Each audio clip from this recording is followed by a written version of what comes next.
The other thing. I heard now, huh? Yeah. So you say. Around the corner. They're right outside the meeting. She was arguing with us, saying that we were supposed to do that, we were right. We were confused and we were gonna go together. And I think we even just like stopped by to make sure she wasn't sitting outside. 2,000. Where you know, whatever. That's a growth. It's. Like 4,000. It's just coming through now. Well, we're not going to.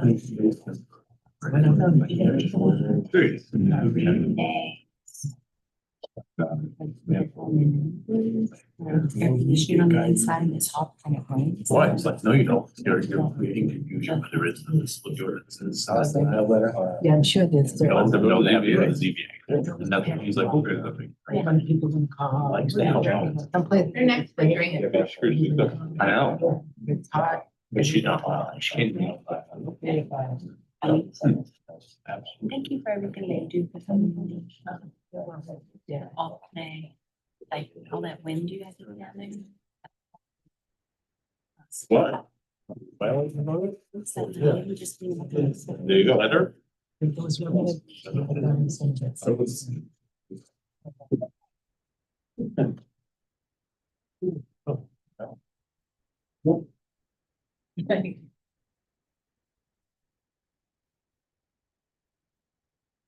You too, thanks for doing all that. That's like a lot to do. Honestly. You know. Things that people, this can't be our purpose. Yeah. I just think of the purpose. It's just to tell them what we need to do. Yeah. That's why I like it. It's gonna make money. Love one special company. 25 cents. Well, 10 cents. 10 cents. Give him the 25, yeah.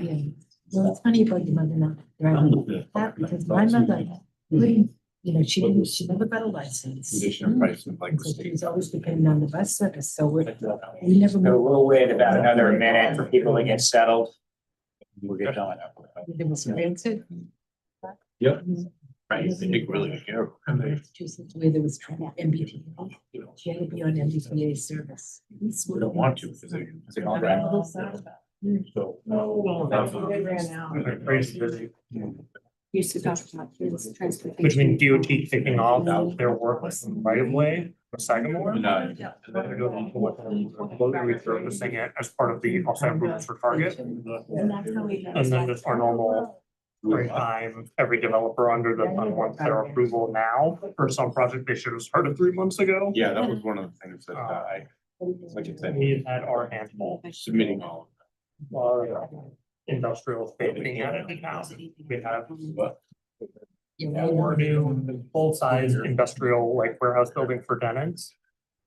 As soon as they advertised within about 10 days, maybe 2 weeks, almost every single spot is already leased out and they haven't even gotten their CO yet.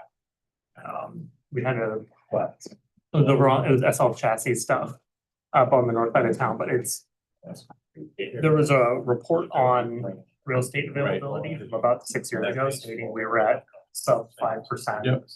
Closer to 1% for availability of industrial space. Right. I don't think that number has improved at all. Even as we continue to add more and more room, everything that we build just immediately gets.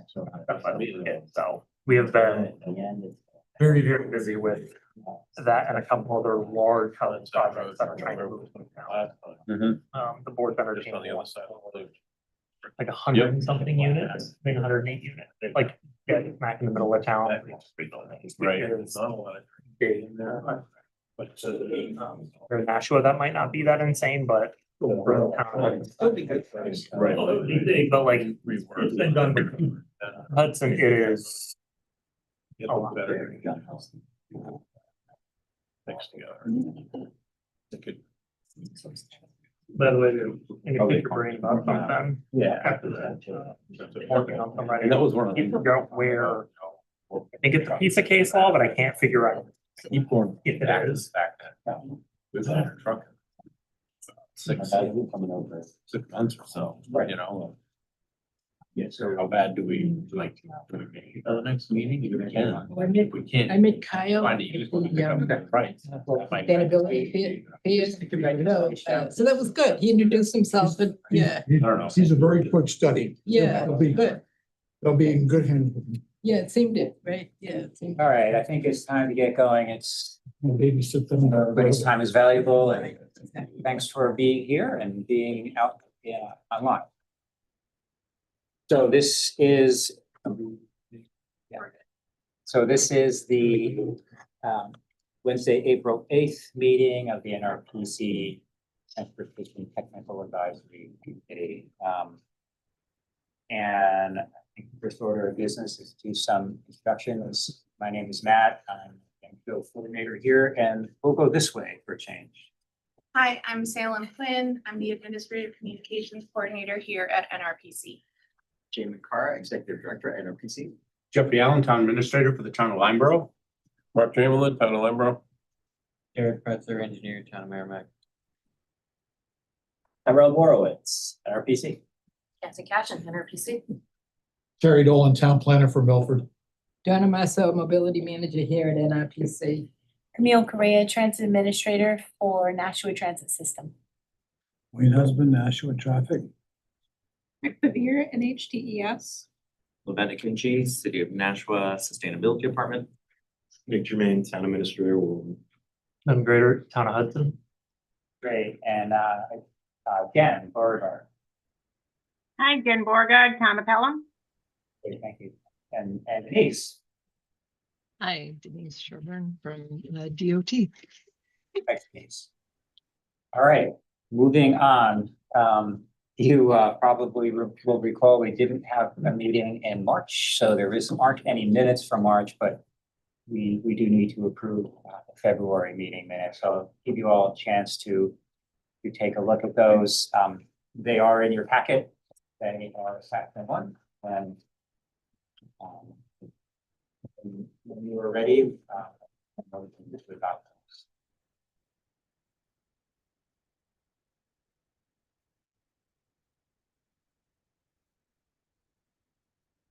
Motion to adopt the February minutes. Thanks, Mark. I'll second. All right, so we can do a roll call vote and we'll start with Ben. Hi. Hi.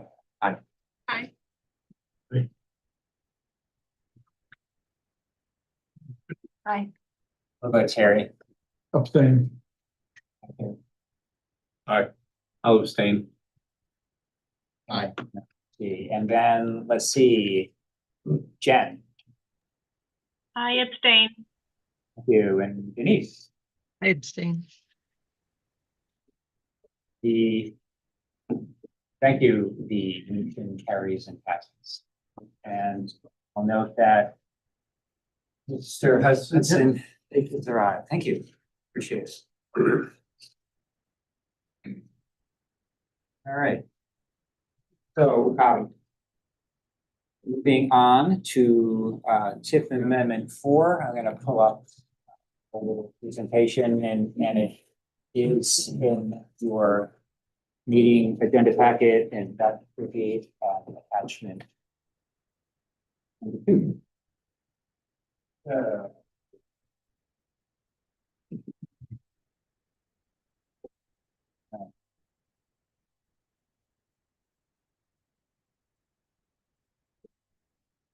I'm going to assume that folks in Zoom land can see this. Yes. Thanks, Denise. Okay, so how about? All right. So this is, I'm going to talk about TIP Amendment 4. I think most of you know kind of how we usually format this. Okay. So we'll talk about the planning process so far. We'll summarize that, review amendment thresholds, the actual projects. There are only 2 this month. Talk about our recommendation, and then we'll discuss a potential recommendation to adopt the amendment. So again, we're updating, this is an amendment to the current transportation improvement program, which covers federal fiscal years 25 to 2028. And that TIP is a federally required document. Any projects that use federal money and can reasonably be expected to move forward with any phase in the next 4 years need to be in TIP. And then that first 4 years of the TIP are the first 4 years of the state 10-year plan. And that 10-year plan, is required by, by the state legislature. And that includes any projects in the state that use state or federal funding. And then the TIP and the 10-year plan are part of our long range plan. So so the process so far, at the interagency meeting on March 12th, the amendment was introduced. Shortly thereafter, we notified the communities in the NRPC region that were impacted. And as is often the case, those communities already knew about these amendments. So no big surprise for them. We're in the middle of a 2-week public comment period that began on March 30th, and it continues through next Monday, April 13th. It was noticed in Union Leader and through our various other social media and so on. And here we are today discussing this, and again, a possible recommendation that our policy committee adopted next week. And next Wednesday, we have a public hearing, and after that, discussion and potential adoption. So, oops, whoa, and it says Amendment 3. Did anybody catch that? Denise Sorry did. about that. All right. Here we go. We're back in the present. So there are various procedures and amendment thresholds, and I've highlighted the one that applies to the 2 projects today, which is adding or removing a project. Okay, so here are the projects. So Hudson Project 45435 is Belknap Road. Hopefully you can see that, but this is an extension of the existing Belknap Road out to Lowell Road, including a new crossing of Second Brook. So this project is being added, and the reason is it was introduced into the draft 2027 to 2036 10-year plan, basically through the legislative process. And it came about through the GASIP process. And yeah, so through that process, it was recommended to move forward to the legislature, and that's where it is. And we talked about this before, but that draft 10-year plan, it is a draft, so you might ask, why are we incorporating this into the TIP? But it's kind of a living document, and when DOT just incorporates that information into the current TIP when they feel it's necessary. So through that process, we're doing this amendment today. And then the analysis is that we're adding a project to the TIP that requires an amendment. So any questions on this project? All right. The other project is in Wilton on Old County Farm Road. It's a bridge replacement. So I'm going to explain this. That picture is of a stone arch bridge at one end of Old County Farm Road. That's actually not the bridge that's being replaced, but I'll explain that in a second. So this project is being removed from the TIP because currently the construction phase is funded through the MOGIL program, which is a federal program, which means it would need to be in the TIP. But that funding is being replaced with state aid bridge funding. which is state funding. So it's no longer going to be federally funded, therefore needs to come out of the TIP. So the reason this is all happening is that this is helping to address detour issues that are going to be addressed by combining these two bridge projects. So I'll try to explain this. So if this is Wilton, that's 101, about halfway between Milford and Peterborough. That circle is where the bridge that's actually that we're talking about, that's being removed and is being funded with state funds. That's Old County Farm Road running north-south. And then up there is that Stone Arch Bridge. And what needs to happen is that a detour bridge has to be installed somewhere. And the original drawing was put it down at the bottom there over Blood Brook, and that was a $400,000 temporary bridge.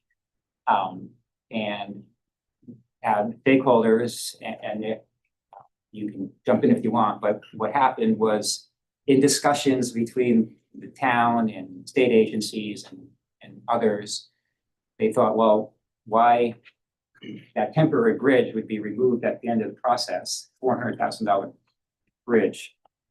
But so they decided that instead of doing that, they could combine funding and put that $400,000 towards the Stone Arch Bridge, fix that, and you then, instead of having to have a detour down at the bottom of Old County Farm Road, they would just reconstruct the Stone Arch Bridge, get that done, and then move on to the bridge down at Blood Brook.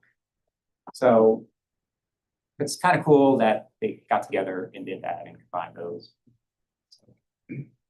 Does anybody have any questions about that? Right. Those are the two local projects. I also wanted to add this in. The Federal Highway Administration Eastern Federal Lands annual update was submitted recently. This does ultimately have to be a statewide TIP. And what this update is it describes transportation projects that are primarily implemented through the federal land management, actually through the federal land transportation program and the federal lands access program. And projects are in various areas around the state. It happens that there aren't any projects in this summary that are in the Nashua region. In the past, you might remember that the Nashua fish hatchery is on federal land. And in the past, we've approved funding for basically the driveway to that. This time around, these projects are in White Mountains National Park at St. Gaudens National Historic Park in Greenwich. Not in our region, but we need to include it in documenting this amendment. So that's why it's there. Any questions on that? Okay. And that's the picture of that historical park. We did receive a public comment from one of our commissioners, Joe Garuba, and he said, do you know why the language about air pollution is included in the amendment? I don't recall this in prior amendments. So this is a paraphrased answer to that, and I did send it off to Joe. So the fact is that an air quality conformity determination is typically included in our TIP amendment documentation. And the reason for that is even if we're in attainment, in our case, nitrous oxide and volatile organic compounds, which are they combine to form ozone. But we're in attainment for that. But even though we still have to include air quality conformity language in our amendment documentation. There are a few reasons for that. And one is that air quality conformity, the federal requirement still applies. So under the Clean Air Act, NPOs must demonstrate and document conformity status whenever they update or amend key planning documents such as the TIP or the long range plan, even if we're in attainment. And because being in attainment does not eliminate conformity requirements, it just changes the level of analysis. A couple other reasons we do this is that language that we include for each amendment confirms the region is still in attainment. It documents that the amendment does not trigger any new conformity determination. And it shows that we did in fact evaluate the amendment under current rules. It also ensures eligibility for federal funding because federal transportation funding can't be approved unless it's in a TIP that conforms to the Clean Air Act. And then there are other reasons. We have this language, it's easy, then if something changes in the future, we can adjust the language, not a big deal. And it just keeps this consistent documentation across the various amendments. So those are the reasons that we still do the conformity analysis. And so that was a good question by Joe, and hope that answers that question. Does anybody have any thoughts on that? All right, so so our recommendation is that you did go ahead. It does meet the applicable air quality conformity requirements. Those are always in our amendment documentation. We are asking for an action by you guys today to recommend adoption by the NPO. And just to confirm, we do have an ongoing interagency consultation process with federal, state agencies and the other NPOs. So I'm not comfortable proposing a motion, but just to be helpful, that is a suggested motion.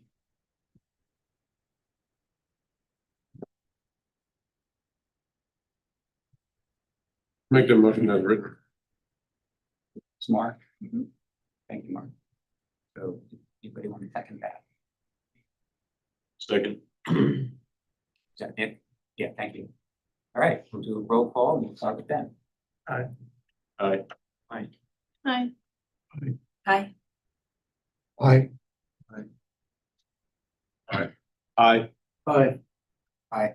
Right, and we will go, stop sharing this. So Denise. Aye. Thank you, and Jen. I am also an aye. All right, thank you. All right, so the motion carries. Thank you, everybody, for that. I'm going to go back to the chair.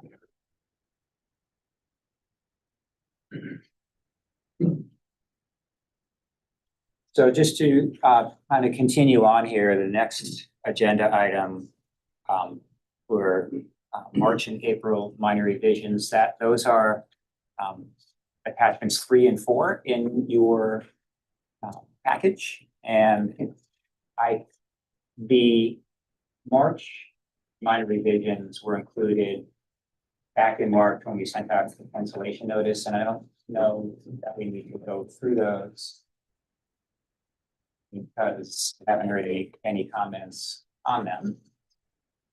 But I thought we could at least look at the April revisions. If anybody wants to talk about the March minor revisions, that's fine. The April revisions are, there's just one, and it's in Brookline at the intersection of Route 13 and Old Milford Road. The changes are to increase overall funding in the TIP years by about 15% to move the 2026 right-of-way phase to 2027. We add another funding source, which is surface transportation block grant, non-urban. And so those are the changes. Something of note is there isn't any local match required on that project. It's match is funded all credits. So the reason for the change is just that the basically there's an updated project schedule, and that's the reason. So changing the funding source, the estimate in the year of a project phase requires a minor revision. Any questions on that project? And again, for minor revisions, this is informational. We don't need any action from you. Now, were there any in March that were worth noting? We can go back. So there is Amherst Rail Trail. The overall project cost decreased by 2%. EE and right-of-way phases were moved. So nothing really significant there. Yeah, Terry. The town vote in Amherst, it got shot down for the connector piece. That's, I guess, missing along the back of people's residential lots. As I understand it, that warrant article was specific. Yes, it was to this Okay, project. Yes. that's what I was clear on my And own. so that was that. So this project hasn't gone away. What that vote was about whether to implement Eminent domain. about eminent domain. Yeah. It doesn't change the fact that this project is still a viable project from the perspective of the TIP. So if that link never gets acquired through eminent domain, which they voted not to proceed with, is that a significant missing gap in the overall rail trail complex? I don't know. Well, I don't really know. There could be other ways to kind of go around it. I mean, that happens from time to time on projects, right? So, Expect at very least another tip amendment. Okay. right, and the last, again, I'm not a lawyer, and I think language in the those warrant articles can be confusing, but that there is a sentence in there that says that warrant article does not impact its status in the TIP. That paraphrase. I gotta tease Gloria about something else, so I'll touch base further on. Yeah. Yeah. So another minor revision in March was in Merrimack, the bridge on US 3 there and the Wire Road intersection. So I think the maybe significant is that the 2026 construction phase has just been removed and bumped to 2027. And the reason for that is the delay in right-of-way acquisition. That's what I know about that. Milford, the rehab of the Swing Bridge, the overall funding estimate is increasing, and that's because of the latest estimate. And then in Pelham, the Main Street Bridge and culvert replacement over Beaver Brook. They added a funding source, and that is the STBG areas 5 to 200,000 population. So when you add a funding source, that What's STBG? Surface transportation block. And then there were some programmatics that were updated, and I think the corridor studies, they moved construction funding from 2027 back into the current fiscal year. The repaving for tier 2 roads was to shift construction funds from FY 2028 to 2026, so into the current year, and also to for the tier 3 and 4 roadway resurfacing program, they added preliminary engineering phases in all 4 years. So that was March. Any questions on that? All right. In April, we talked about Brookline. There are some programmatic changes. So the statewide culvert replacement, rehab, and drainage repairs program, they're increasing funding. The post-construction environmental commitments programmatic is increasing funding. And then the statewide guardrail replacement program is shifting from funds from preliminary engineering in 2026 to construction in 2026. So those are the changes. So any questions on any of those?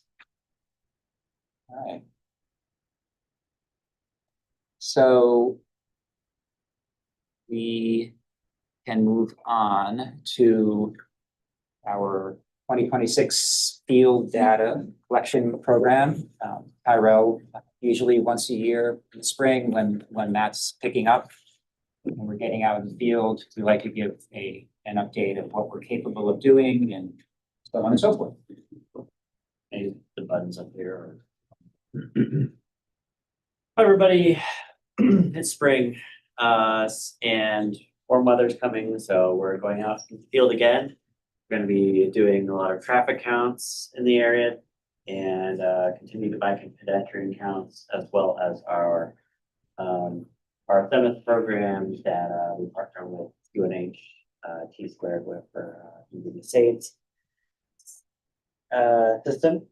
And so I'm just going to talk a little bit about that. So traffic counts, as you know, we have a few different types of traffic counting systems. We set up tube counters, and we have our Leatron video-based, AI-based traffic counters as well that you can see a screenshot of right here. We're also trying out another video-based counter this year. We're just starting to test it, but it's promising so far. You'll see a picture of that later. So yeah, on roadways, we can count volume, we can get direction, we can do vehicle class, speed, peak hours. We've helped a number of you out with speed studies, looking at truck traffic, large vehicle traffic on specific roads. And of course, as we do this, you know, we can look at how traffic trends have changed over time. I've got an account with DOT's traffic monitoring system, so I'm able to look at all the volumes and data that they collect as well, and get their annualized average daily traffic volumes, you know, over many years, going back, you know, at least 10 years. We can do traffic counts for special events, and we can compare, you know, seasonal patterns to schools in, schools out, you know, summer versus fall, that kind of stuff. So yeah, just get in touch with me. So this is a device called the CountCam 4, and we acquired a couple of these a couple of years ago to do turning movement counts. That's the other video-based system I was talking about. We're testing them out to see how well they do just regular road volume counts as well. Keeps us out of the road, doesn't use any tubes. But for turning movement counts, they're great as well. Set them up at intersections, and they can collect the peak hours at an intersection, or they can collect all day. It does require us to use credits to get the video footage processed by a web-based platform, but it's got separate classification for regular pedestrian vehicles and large trucks. It also records micromobility, so it can catch pedestrians and bicycles using crosswalks. It can count bikes in the roadway, and it can count them on roads without sidewalks as well. And I did a study, it was kind of a study in Mont Vernon last spring. They wanted to get some data about this one intersection right next to their elementary school. They want to know, you know, if we tried to apply for a grant to get more sidewalks put in, how many kids are actually crossing the street here and would benefit from those sidewalks getting put in. So we use this for that example. I know that there are some other locations in the region where it'd be good to know where there are folks walking alongside the road where there isn't a sidewalk, or, you know, it's hard to use our pedestrian counters for certain locations. This could help with that. They can't be left out as long as our bike and pedestrian counters, but for targeted times during the day or targeted days, this could be a solution. And speaking about bike and ped counters, so that program's really grown a lot in the last couple of years. We can set these up on recreation trails, paved multi-use paths, sidewalks, pedestrian bridges, bike paths. You can get volume of people going by, direction that they go, user type, and that's, you know, just pedestrians or bicycles. In warm weather, we put down tubes, like the traffic volume tubes, and that counts the bicycles going over. You can get peak days and times of when traffic is, and weather conditions as well. Usually have these out for 2 weeks at a time. Some of them I'm having out for a bit longer periods of time to try and get like a seasonal baseline, if you will. And then something new I did with these this past winter was I did some snowmobile counts. And this was in Brookline, a snowmobile trail pretty close to the Brookline Milford border. I set that up between January 30th and February 13th, and that was pretty telling. It was a great weekend for it. Obviously, it's weather dependent, but if you have anyone in your town who would be especially interested in that, let me know. We can try to line that up for next year. The RSMS program is continuing. We're doing 2 new towns this year. We're doing Hollis and Litchfield. Actually, they're not new towns. We did them back in 2018. So we're coming back. We're redoing the road assessment. We're planning out new, forecasting scenarios with them.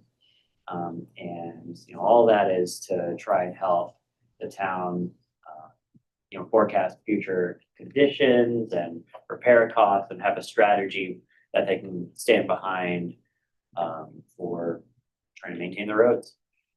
So we've got a timeline moving forward.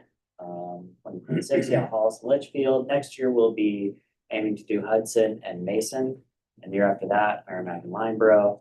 The goal is to have all the towns in a 6-year rotation so that we can keep coming back and keep updating the plan and keeping an eye on the roads.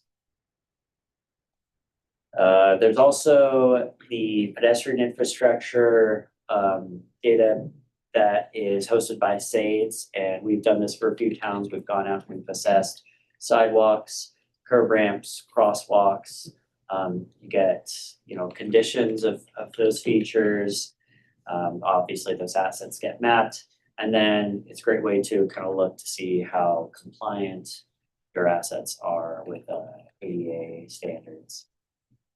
And this is a screenshot from some of the data we did for Nashua a couple of years ago.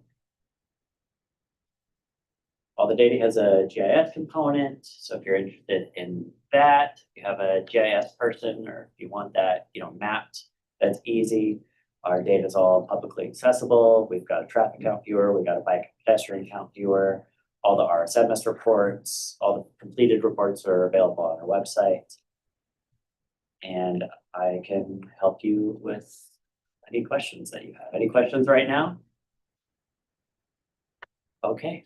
Great. Oh, you have a question? Well, Tyra, we've been talking internally about some different technologies to potentially make this smoother. I don't know about smoother is the right word, but more efficient, or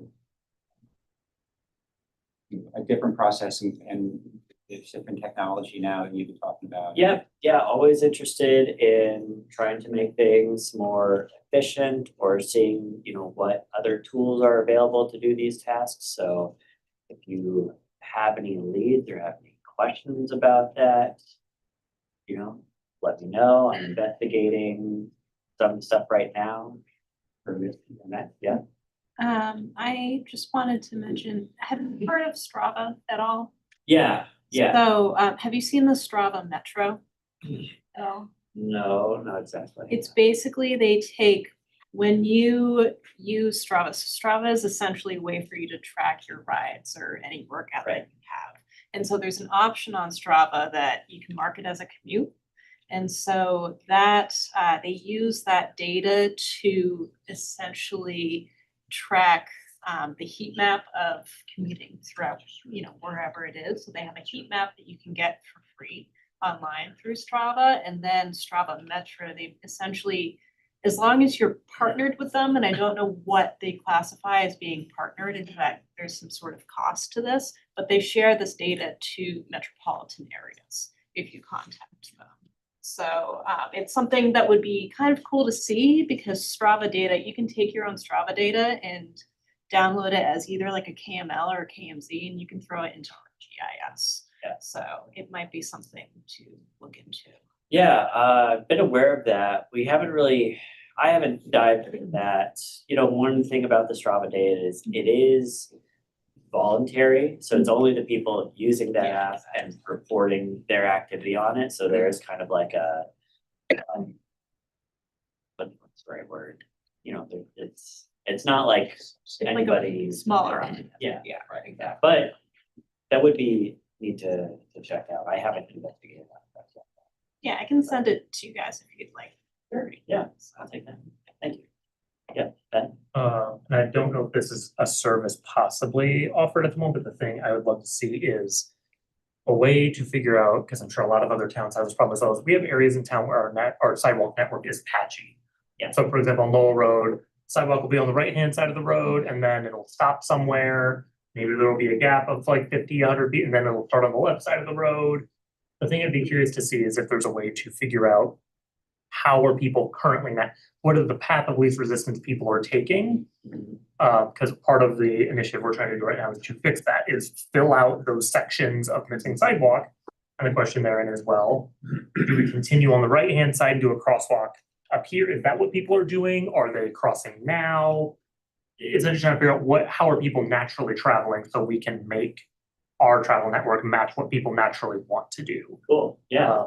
If there's I'm not sure if any of the technology, like the camera-based systems, could assist with that. By all means, let me know. Yeah, I think, that'd be a good use case for it. Yeah, because especially near Alvern High School. Right. We have been pushing to really try and fix and totally build out the sidewalk in there, just because with kids biking, walking to school, that's kind of the top priority. Yeah. But I remember a couple of years ago, I had a couple of the bike and pedestrian counters set up there, and the public works guy in Hudson, I forget his name. Jay Twardowski? Yeah, Jay helped out because he actually took one of those metal posts and stuck it in on the edge of the sidewalk so that I would have something to attach the counter for. And then on the opposite side of the road, he stuck it in on the edge of the roadway because there wasn't a sidewalk, but you could tell people are obviously walking there. Yeah. So I was able to get count data that way. But yeah, with the camera systems, that would be a lot easier. And yeah, we can talk about that for sure. Perfect. So Tyrell, if people are interested in getting either bike pedestrian counts or traffic counts, can they reach out to you? Absolutely. Please do. You're taking requests. Yeah. Okay, great. Thank you. Thanks, Thank you. All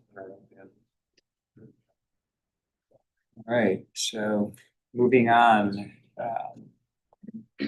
not too many updates from NRPC at the moment. We are working on our congestion management process. That's basically most of the next year to really move through that and complete it. We're also going to be updating our long range plan. That's pretty much a year-long process. So we'll be talking more about that probably pretty soon, and kind of describing how that process would work for the long range plan. So for those two projects and others, are any NRPC folks want to chime in? I think Donna does. Donna So- always does. I have two announcements. So one is the RCC 7 meeting, and that's on April 23rd. And then the other one is the bike sale, so that's May 2nd, and the bike sale is from Gate City Bike Co-op. And they take older bikes and they refurbish them, and this helps keep the whole program going. And you can get a really good bike for a low amount of money, but then all that money goes into the program, which is to get bikes to low-income people. So there's two things here. One, if you could post this, and then also too, if anybody in your town needs a bike and they can't afford a bike, please give them my email address and then I'll get them a voucher and then they can get a bike. So, Lynn, if you could pass that We around. have his bikes too. Kids' bikes too, adult bikes. It's really a good opportunity if you're a biker to get a really good bike. So if you could post those in your town or put them on your website, that would be really appreciated. So thank you. You know if they have tricycles. Sometimes they do have different types of bikes, so they do sometimes. So- Thank you.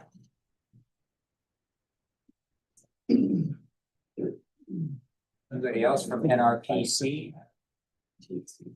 Oh, okay, thanks, thank you. Yes. Did everybody get it? So we'll move on Okay. to municipal updates. Does anybody able or, yeah, Ben? So as part of offsite improvements for a project, DOT has begun the great resurfacing and construction project on the Hudson side of the Sagamore Bridge. So for east-west travel in the area, it probably want to come up to the Taylor Falls Bridge in Nashua if you were crossing currently. Just this morning, commute times through that area, like a 2-mile stretch, were more than doubled. As that one light just cannot cycle people through fast enough between the two of them. So the entirety of the whole intersection is currently ripped out and milled out. So if you can avoid it, I would recommend come up through the Taylor Falls Bridge instead. And then eventually that, is at the beginning, you were saying of the project that's going to add a turn lane? Is that what it is? Yes, so all of this is a massive several $1 million offsite improvement project for Target Warehouse. Adding an additional turn lane up onto the Sagamore Bridge, widening throughout the whole length of the NHDOT owned right of way down toward the Massachusetts state line. It's technically offsite improvements for a project, but it's a full project in and of itself. They just decided to simultaneously rip out right in front of the bridge, but also our busiest intersection right next to it by the Market Basket simultaneously for some reason. They're doing both at the same time, which has compounded the problem. So Rip the Band-Aid. yeah, we're running into the problem of people backing up on the bridge because just you can't cycle everyone through in time. So Fun. oh yeah. You're not gonna get rid of the Falls Bridge either. That it's not great, but it's better than sitting there for 5 cycles if you try to go east-west in the region. Thanks, Ben. Any other municipal? update? So for the city of Nashua, our new bike share program is on track to launch this month. We'll be launching with our sustainability fair on April 25th, I believe that is. So starting with just 50 bikes, so gonna start off small, focusing on downtown Nashua. We'll see how it goes and hopefully all goes well. We'll have it for a few years to come and be able to expand as well. Good, I got a couple. So our bids came back for our small Kingbrook Road Bridge that's been delayed for a long time. Bids did come in higher. We have heard mixed things that some bridges, some larger projects came in lower than expected, but this smaller one anyway came significantly above what was projected. It's a small bridge, but we got a couple more that are probably gonna come out in the next couple of years, and we're waiting to see the bid acceptance right now for the DOT. And I know some smaller communities we've heard are kind of like panicking over, the paving and that sort of thing this year. We just got bids back last week or the other day, and they actually came back relatively normal within expectations. Obviously, there's adjustments can happen if the world goes crazy, but so far anyway, just the baseline bids and stuff like that seem to be normal. Here. Any other municipality updates? about state, Mac, anything with you? I do. So we, going back to our previous RFP for Granite State Clean Fleets, we had 7.5 million that we had obligated, which is really great and exciting. So that is funded by our Volkswagen funding. And so since we obligated that funding, we have essentially obligated the vehicle replacement portion of the Volkswagen funding. So there's basically admin funds, vehicle replacement, and then EV charging stations, which was that $3 million RFI that we brought out a little bit ago. And so we can use some of the admin funds for vehicle replacement projects. And so basically this new RFP that we just brought out is a bonus RFP. And so now we have 2.5 million for Granite State Clean Fleets. Or there's some off-road, but it's mostly on-road units, and it's for state and municipalities essentially, so public entities. So that is going to be open until all funding has been obligated or until we reach I believe the expiration for those projects is like at the end of 2027. So there's that. So we have 2.5 million there. And then we have New Hampshire Clean Diesel, which is funded by the Diesel Emissions Reduction Act. So that is EPA funding. We have $1 million there. And that's open to private and public entities as of right now. And so that is mostly focused on off-road units, but there are some on-road units that qualify. So if you're looking to replace something like that as well, we're always open to applications. If you have any questions on like scoring criteria or anything like that, we are open to questions about that as well. And that is it for now. Thanks, Mac. Let's see, Denise, any New Hampshire updates, New Hampshire DOT updates?